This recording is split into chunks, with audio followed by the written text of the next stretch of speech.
দিয়েছিলেন নতুন এক বাংলাদেশের জন্য। নতুন এক বাংলাদেশ কেমন হবে? সে বাংলাদেশ হবে এমন যেখানে গণতন্ত্রের সুবাস থাকবে, যে গণতন্ত্রের মধ্যে ফেসিবাদী কোনো আলামত, কোনো উপাদান কোনোভাবেই বিরাজ করবে না। কিন্তু অত্যন্ত দুর্ভাগ্যের বিষয়ে বাংলাদেশে যারা ফেসিবাদের রাজনীতিকে কায়েম করেছিল, সেই পতিত স্বৈরাচার আওয়ামী লীগকে বাংলাদেশের রাজনীতি ফিরিয়ে নিয়ে আসবার দেশি বিদেশি নানা ধরনের চক্রান্ত চলছে। যে ভারতে শেখ হাসিনা আশ্রয় নিয়েছেন, ভারতের উচিত ছিল শেখ হাসিনাকে বাংলাদেশের বিচারের কাঠগড়ায় সোপর্দ করা।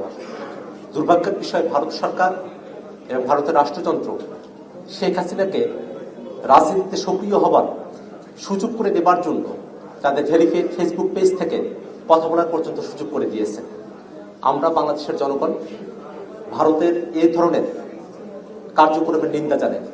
একই সাথে আমরা অন্তর্বর্তীকালীন সরকারকে আহ্বান জানাই, বাংলাদেশে যারা গণহত্যা চালিয়েছিল দল হিসেবে সে আওয়ামী লীগের জন্য বিচার করা হয়।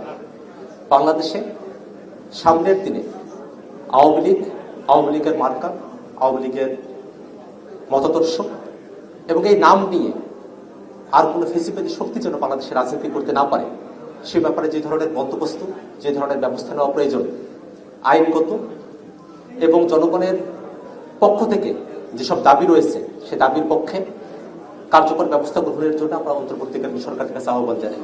আজকের এই ইফতারে আমরা ফেসিবাদ বিরোধী যত পক্ষ এখানে একত্রিত হয়েছি, আমাদের মতে, আমাদের কথায়, আমাদের রাজনৈতিক কর্মসূচিতে হয়তো ফারাক থাকতে পারে, কিন্তু আমি বিশ্বাস করি যে আমরা সকলেই অন্তত এক জায়গায় এক, যে আমরা সবাই ফেসিবাদের পক্ষের শক্তি।